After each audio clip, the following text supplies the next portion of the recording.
আরে ভাই এই দেখ, আমি পুরো 2টা ছাগল নিয়ে এসেছি, 1 লাখ টাকা নিয়েছে। আর তুই আমার দিকে দেখ, তোর 2টা ছাগলের সমান আমার একটা ছাগলই। আমি তোকে সুন্দর করে পলিশ করে নিয়ে এসেছি, আর সব থেকে বড় কথা ওর গায়ের মধ্যে আল্লাহ লেখা আছে। আসসালামু আলাইকুম বাবারা। ওয়ালাইকুম আসসালাম মুয়াজ্জিন সাহেব। আরে বাহ মাশাআল্লাহ, 1 লাখ টাকা দিয়ে তুমি ছাগল কিনেছো।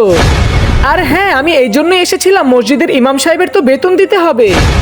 আরে ভাই দেখলি, মসজিদের ইমাম সাহেবের জন্য শান্তি পাচ্ছি না কোথাও। কি দরকার ছিল তার 4,000 টাকা থেকে 10,000 টাকা বেতন বাড়িয়ে দেওয়া? পুরো মহল্লার মধ্যে কি আমরাই দেখতে বড় লোক নাকি, অন্য কোথাও মানুষ নেই? এই নাও টাকা। জানি না আমাদের মনের মধ্যে এক একজনের কি হয়ে গেল, যদি একটা ছাগলের গায়ে আল্লাহ লেখা থাকে সেই ছাগলটিকে কেনার জন্য 1 লাখ টাকাও দিতে রাজি থাকি। আর আমাদের ইমাম সাহেবের পুরো বুক জুড়েই তো কোরআন শরীফ রয়েছে, আর তাকে 10,000 টাকা দিতে আমাদের লজ্জা হয়? এই ছাগলের গায়ে তো শুধু একবার আল্লাহ লেখা আছে, আর কোরআনে তো না জানি কতবার আল্লাহর নাম লেখা আছে। কমেন্টে আই লাভ ইসলাম লিখে যাবেন।